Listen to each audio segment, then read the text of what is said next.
गरीब ससुराल में रोटी एक, खाने वाले 16 लोग। जेठानी जी, इस रोटी में हम किस किस को खिलाएंगे? हमारे गरीब ससुराल में कुल मिलाकर 16 सदस्य हैं। इतने लोगों को एक रोटी में पेट भरवा पाना असंभव है।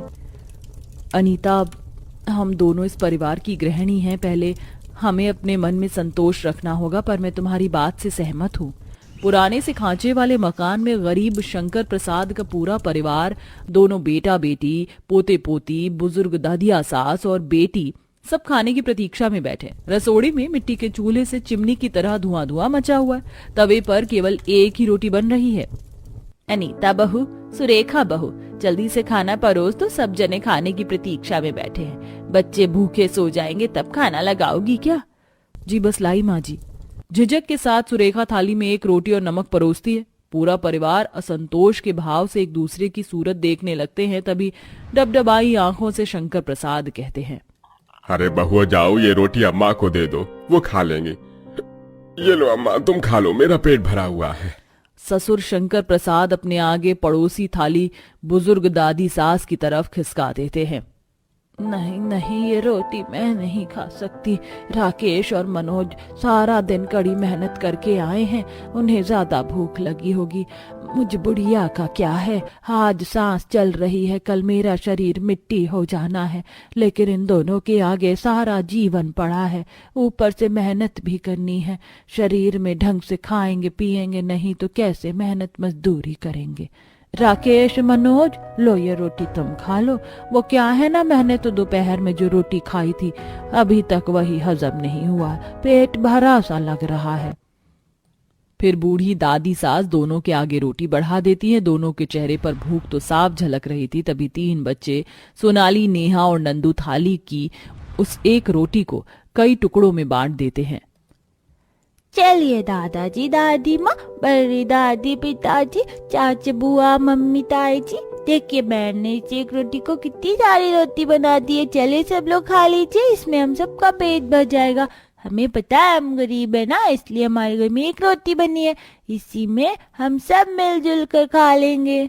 5 साल के नादान नंदू को इस कदर गरीबी में संतोष करता देखकर गरीब ससुराल वालों की आंखों से झरझर आंसू बहने लगते हैं।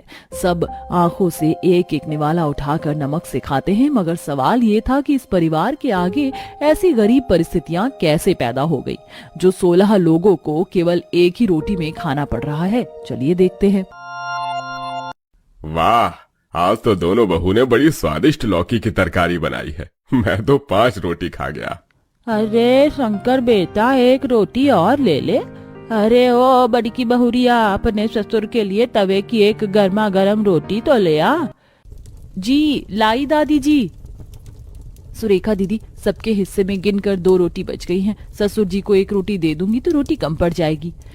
कोई बात नहीं, हम दोनों बहुएं तो अंत में खाती हैं, तो तुम ऐसा करो, मेरे हिस्से की रोटी ससुर जी की थाली में डाल दो। बुढ़ापे का शरीर है, एक तो इस घनघोर गरीबी और तंगी भरे हालातों में हमारे घर में भी कभी कुछ अच्छा खाना भी नहीं बनता और ना माँ जी बाऊ जी के लिए फल फ्रूट आता है जिससे उनके शरीर में ताकत मिले। अब अगर रूखा सूखा खाना भी पेट भर कर नहीं मिलेगा तो क्या होगा? अनीता एक की बजाय 2 रोटी ले जाकर ससुर की थाली में डाल देती है। ससुर जी, रोटी लीजिए। अरे बहुओ, तुम लोगों के खाने के लिए रोटी है ना, तो ही देना, वरना रहने देना। जी बाबूजी, हमारे खाने के लिए रोटी है, आप चिंता मत कीजिए। माँ जी, पूजा, आप दोनों को भी परोस दो। हाँ भाभी, मुझे भी बहुत जोर की भूख लगी है, मुझे खाना दे दो। नंदू, नेहा, सोनाली, बच्चों, तुम तीनों के लिए खाना ला दो। मम्मी मम्मी, आज खाने में क्या बनाया है? रोटी और लौकी बनाई है नंदू। लौकी रोटी का नाम सुनकर नन्हा सा नंदू मुंह लटका लेता है। क्या माँ फिर से वही सूखी रोटी और गंदी सी लौकी बना देती हो? पता नहीं हमारे मचान पर लौकी क्यों उगती है। मैं डेली डेली ये पानी वाली दाल और ये लौकी खाकर बोर हो चुका हूँ। हाँ चाची, हमसे ये सूखी रोटी नहीं खाई जाती। पता है हमारे अड़ोसी पड़ोसी सबके घरों में कितनी बढ़िया शाही पनीर, कढ़ाई पनीर जैसी शानदार सब्जी बनती है और वो लोग रोटी भी घी लगा कर खाते, और हम गरीब भाई बहनों को तो ये सूखी रोटी खानी पड़ती है। ये हमारे हलक से नीचे भी नहीं उतरती है। हमको भी घी लगाकर रोटी दिया करो। सोनाली की इस बात पर अनीता जवाब देने में असमर्थ हो जाती है। तभी सास रेवती बच्चों को फुसलाती है। बच्चों, पता है ज्यादा घी मक्खन वाला खाना नहीं खाना चाहिए। इंसान को सादा खाना खाना चाहिए और हरी सब्जी दाल खाने से शरीर में ताकत आती है। ये सुनकर नेहा चिढ़कर बोलती है। झूठ झूठ झूठ दादी माँ, आप हमें बुद्धू बनाती हो। सच तो ये है, ये बहुत ज्यादा गरीब घर है। छोटी सी नेहा की बातों में शंकर प्रसाद के परिवार में मौजूद अथाह गरीबी साफ झलक रही थी। सास ससुर सहित 2 बेटे 1 बेटी, 2 बहुएं, उनके 3-4 बच्चे, दादिया सास और छोटे बेटों, चाचा चाची, कुल मिलाकर 16 जने थे। अगर इतने बड़े परिवार का पेट भरवाने की जिम्मेदारी राकेश और मनोज पर थी, जिस घर में कमाने वाले केवल 2 और खाने वाले 16 लोग हों, तो सबका पेट भरवाना कठिन होता है। और गरीब के परिवारों में इन्हीं तंगी भरे हालातों के चलते क्लेश का मंजर छाया रहता है। वो तो अनीता और सुरेखा दोनों गरीब बहुएं अपने पतियों की अल्प दिहाड़ी में भी सबका पेट भरवा पाती थी, और कभी कभी तो अंत में उन दोनों के खाने के लिए रोटी का एक निवाला भी नहीं बचता। दोनों पानी पीकर भी पेट भर लिया करती थी। जेठानी जी, सब लोगों ने खाना खा लिया? चलिए हम दोनों भी खा लेते हैं, मुझे बहुत जोर की भूख लगी है। अनीता, सब्जी तो सारी खत्म हो चुकी है। खैर तुम परात में से रोटी निकालो, मैं अचार निकालती हूँ, अचार से छुआ छुआ कर खा लेंगे। सुरेखा बरनी में देखती है कि अचार खत्म हो चुका था।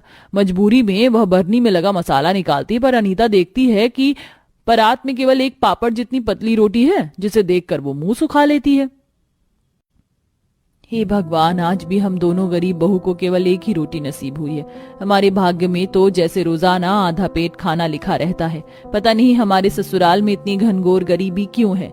सही ढंग से भरपेट खाना भी नसीब नहीं होता। कल के लिए तो कनस्तर में जरा सा भी आटा नहीं है। चिंता मत करो, कल तो राशन मिलने का दिन है ना। सुबह सुबह राशन दफ्तर चलकर गेहूं ले आएंगे और चावल के बदले भी गेहूं ही खरीद लेंगे। ससुराल की गरीब परिस्थितियों के चलते दोनों आधा पेट खाकर सो जाती हैं और सवेरे सवेरे बोरे लेके राशन दफ्तर जाती हैं। भाई साहब, आज तो राशन बंटने का दिन है ना, फिर राशन नहीं मिलेगा क्या? अरे नहीं बहन जी, अब राशन 5 फरवरी वोट पड़ने के बाद मिलेगा। तब तक के लिए राशन मिल बंद है। यह सुनकर दोनों बहु चिंता में घर लौटने लगती हैं। अभी तो वोट आने में बिना राशन पानी के हम क्या पकाएंगी और सबको क्या खिलाएंगी? वही तो अनीता, ये तो कंगाली में आटा गीला होने वाली हालत हो गई है। खैर चलो। दोनों घर लौट आती हैं। दोनों के पति काम पर निकल रहे थे। राकेश जी, थोड़े पैसे दे जाइए, घर में राशन भी नहीं है और वोट के दिन तक राशन मिल भी बंद है, तो लाला के यहाँ से आटा ले आते हैं। राकेश जेब टटोलता है, उसके पास केवल 50 रुपए पड़े थे। फिलहाल तो बस यही आखिरी 50 का नोट है। लाला के यहाँ से आटा ले आना और हिसाब किताब से बनाना, क्योंकि अभी हम दोनों भाइयों के पास काम धाम भी नहीं है और लाला उधारी में राशन भी नहीं देता है। जी अच्छा। सुरेखा 50 रुपए लेके लाला के पास आती है, जहां 40 रुपए किलो आटे का रेट सुनकर चौंक जाती है। क्या कहा? 40 रुपए किलो? इतना महंगा रेट का आटा थोड़ी है लाला जी। अरे शक्ति भोग आटा है सुरेखा, एक बार इसकी रोटी खाकर देखना, एकदम मुलायम मैदे की तरह उजली रोटी बनती है। ले जाओ भाई। ठीक है, 1 किलो आटा और 10 रुपए की दाल दे दीजिए। घर लौटकर सुरेखा आटा रख देती है, लेकिन अनीता पलथन के लिए थोड़ा आटा निकाल कर सारा आटा गूंथ देती है। उस दिन तो पूरा परिवार भरपेट खाता है, लेकिन अगले दिन सबके खाने के लाले पड़ जाते हैं। अनीता, कल तुमने सारा आटा गूंथ दिया था, डब्बे में केवल 1 ही लोई लायक आटा है। जेठानी जी, आपको तो पता है हमारे ससुराल में 16 जने हैं, 1 किलो आटा भी कम पड़ता है। वो तो शुक्र है कि मैंने रोटी बेलने के लिए थोड़ा सूखा आटा बचा दिया था। कोई नहीं, आज इस 1 रोटी में 16 लोगों को खिलाना पड़ेगा। मजबूरी में सुरेखा उस मुट्ठी भर आटे में लोई बनाकर 1 रोटी तैयार करके ससुराल वालों के सामने परोसती है। जहां पूरा का पूरा परिवार दुख भरी सूरत से 1 रोटी में खा रहे थे, तभी अनीता चुप्पी तोड़कर बोलती है, आखिर कब तक इस तरह हम गरीबी में आधा पेट खाकर रहेंगे? हमारे घर में खाने वाले 16 और कमाने वाले केवल 2 हैं। अगर हम सब व्यक्ति थोड़ा थोड़ा भी कमाएं तो पेट भर कर खा पाएंगे। बहू बिल्कुल उचित बात कर रही है। अब हम औरतों को भी घर से बाहर निकलकर काम करना पड़ेगा और मेहनत से कमाने में कोई बुराई नहीं है। इस तरह अब घर के पुरुषों के साथ अब दोनों बहुएं भी घरेलू जिम्मेदारियों के साथ साथ बाहर कपड़े बनाने की फैक्ट्री में काम पर लग जाती हैं, जिससे वो भी महीने की तनख्वाह लाती हैं और अब घर आसानी से चलने लगता है। जब घर में बहू आ जाएगी ना तब देखूंगी कौन कितनी फरमाइश करता है। अभी तो मुझे इतनी फरमाइश करते रहते हो, तब देखती हूँ कि बहू कितना खाना बनाएगी रसोई में खड़े होकर। अरे माँ, आप ऐसा क्यों बोल रही हो? आप अगर मेरे लिए खाना नहीं बनाओगी तो कौन बनाएगा? देखो, आप हमेशा रसोई में जाने पर कितना गुस्सा करती हो। औरों की माँ कितनी अच्छी है, वो सब कुछ बनाकर खिलाया करती है। मुझे भी अच्छा अच्छा खाना खाने का मन करता है माँ। बेटा तू मेरी औलाद है, अभी तो तेरे लिए बना रही हूँ, नहीं तो तू मेरी औलाद नहीं होता तो मैं रसोई में कदम भी नहीं रखती। बस एक बार तेरे लिए बहू लेकर आ जाऊँ, उसके बाद तो रसोई से मेरा छुटकारा ही हो जाएगा। इतना बोलने के बाद मालिनी अचानक से अपनी गहरी सोच से बाहर निकलती है। क्या हुआ माँ, कहाँ सोच में डूब गई हो आप? अब आप अपनी बहू को अंदर नहीं बुलाओगी? मुझे भी यहीं पर खड़ा करके रखा है आपने। हम लोग थक चुके हैं वैसे ही शादी के चलते। अरे मुझे माफ कर दो बेटा, मैं तो भूल ही गई थी कि तुम्हें गृह प्रवेश करना है। रुको, बहू आ गई है ना, मैं इसका अच्छे से गृह प्रवेश करूंगी। मालिनी ऐसा कहने के बाद एक पूजा की थाली लेकर आती है और अपनी बहू को अच्छे से गृह प्रवेश करती है। गृह प्रवेश के बाद मालिनी अपने बेटे और बहू को घर के अंदर बुला लेती है। अब बाहर मत खड़े रहो, अंदर आ जाओ। तुम दोनों बहुत ज्यादा थक गए होंगे, थोड़ी देर आराम कर लो। मालिनी के कहने पर नई बहू और उसका बेटा घर के अंदर आ जाता है। वो दोनों अपने कमरे में कुछ देर आराम करने के लिए जाते हैं, जिसके बाद मालिनी मुंह दिखाई की रस्म के लिए आज पड़ोस की सभी औरतों को घर पर बुला लेती है। थोड़ी ही देर में मुंह दिखाई की रस्म होती है, जिसमें काव्या और भी ज्यादा थक जाती है।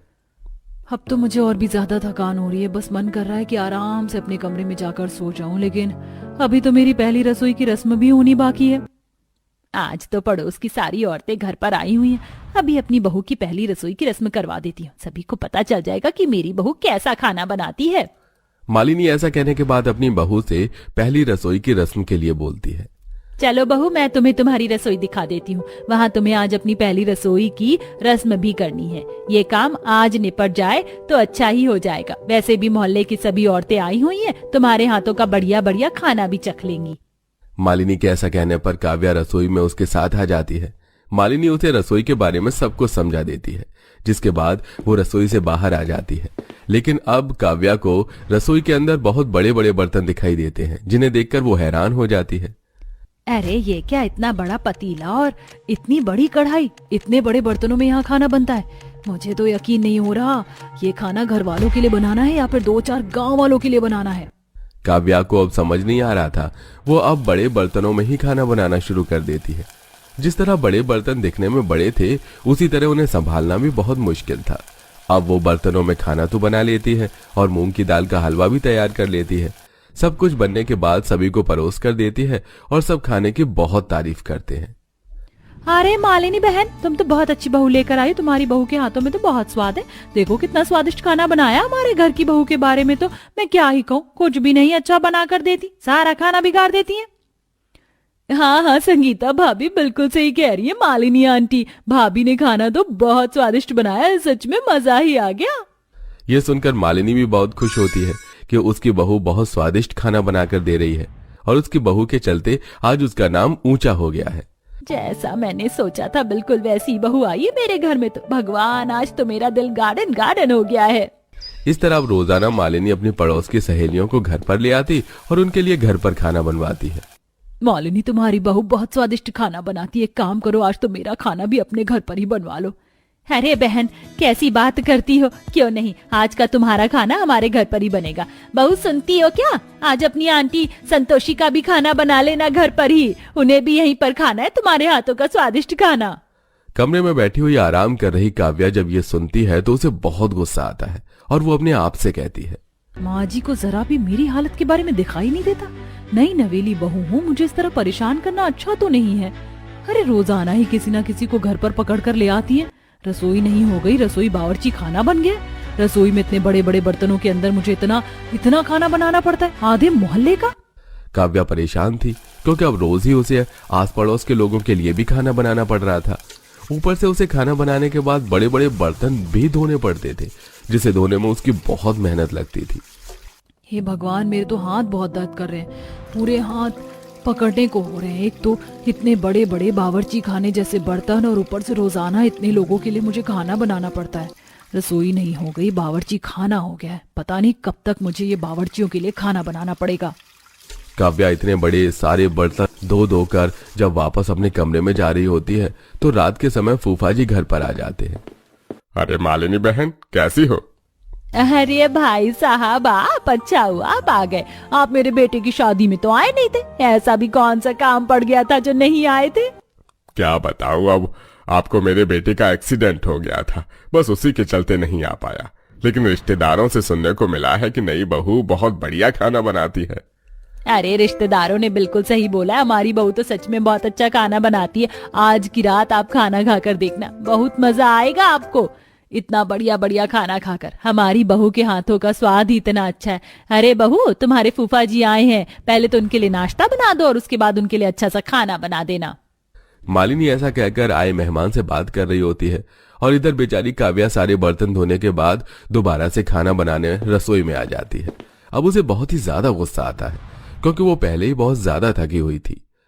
मुझे तो यही समझ नहीं आता कि मैं इस घर में नौकरानी हूँ या फिर मुझे बावर्ची ही समझ लिया है। मैं कोई बावर्ची नहीं हूँ और ना ही ये रसोई बावर्ची खाना है। मैं इन सब चीजों से बहुत ज्यादा परेशान हो गई हूँ। आज की रात जैसे तैसे काट लूं बस। काव्या रात को फूफा जी के लिए खाना तैयार करके उन्हें दे देती है। फूफा जी भी खाने की बहुत तारीफ करते हैं। इसी के चलते काव्या को फिर से बड़े बड़े बर्तन धोने पड़ते हैं। अगले दिन जब सवेरा होता है, काव्या सवेरे जल्दी उठकर तैयार हो जाती है और अपना बैग पैक कर लेती है। अरे बहू, इतनी सुबह सुबह कहाँ जा रही हो? दरअसल माँ जी, मेरी माँ बीमार है। उनकी तबीयत की खैर खबर लेने जा रही हूँ मैं। अगर ज्यादा तबीयत खराब होगी तो कुछ दिन उनके पास ही रुक कर आऊंगी। इतने आप घर संभाल लेना। काव्या इतना कहकर घर से निकल जाती है। उसके जाने के बाद प्रियांशु नाश्ते के लिए अपने कमरे से बाहर आता है। अरे माँ, जरा नाश्ता तो दे दो, मुझे ऑफिस के लिए देरी हो रही है। माँ से तो नाश्ता मांगेगा ही, लेकिन बहू से थोड़ी ना कहेगा। बहू तो सुबह होते ही मायके चली गई। अरे माँ, उसके जाने की वजह भी तो आप ही हो। अरे बावर्चियों की तरह उसे इतना खाना बनवाती हो, वो भी इतने बड़े बर्तनों में। अब वो परेशान होकर अपने मायके नहीं जाएगी तो कहाँ जाएगी? उसका जाना तो तय ही था। अब आप अपने आप ही संभाल लेना घर की बावर्ची खाने वाली रसोई। ये सुनकर मालिनी हैरान थी। अपनी बहू के जाने के बाद उसे फिर से बावर्ची खाने वाली रसोई को संभालना पड़ रहा था, जिसमें वो बहुत ज्यादा थक चुकी थी और उसे अपनी गलती का एहसास भी हो रहा था। मैं इतने सालों से परेशान हो रही थी, लेकिन मैंने अपनी बहू के बारे में एक बार भी नहीं सोचा। लेकिन ये मेरी ही गलती थी, तो इसे मुझे ही सुधारना होगा। अब मालिनी अपनी रसोई से सभी बड़े बर्तन हटाकर लोगों के हिसाब के अनुसार बर्तन खरीद लाती है, जो बहुत ज्यादा बड़े भी नहीं होते और ना ही ज्यादा छोटे होते हैं, जिनमें खाना भी आराम से बनाया जा सकता है और उन्हें धोया भी आराम से जा सकता है। और इसी के चलते अब उसने ये भी तय कर लिया था कि वो चाहे कुछ भी हो जाए, कभी भी बाहर से किसी को घर पर नहीं लेकर आएगी। अब बस मुझे अपनी बहू को मनाने के लिए उसके मायके जाना होगा। मालिनी 2 दिन के बाद ही अपनी बहू से माफी मांगने उसके मायके आ जाती है, जहां वो उससे माफी मांगती है। बहू, मुझसे गलती हो गई, मुझे माफ कर दे और वापस मेरे साथ घर चल। अब तुझे बावर्ची खाने वाली रसोई में बावर्चियों की तरह खाना नहीं बनाना पड़ेगा, ये मेरा तुझसे वादा है। मैंने तुझे समझा ही नहीं, ये मेरी बहुत बड़ी गलती है। अपनी सास के मुंह से ये सुनते ही काव्या की आंखों में आंसू आ जाते हैं और वो खुश हो जाती है। अब वो अपनी सास के साथ वापस अपने ससुराल लौट आई, जहां वो रसोई में नए बर्तन देखती है। वहीं दूसरी तरफ मालिनी अब घर पर मेहमानों को बुलाना बंद कर देती है, जिसके बाद काव्या अपने ससुराल में खुशी खुशी रहने लगती है।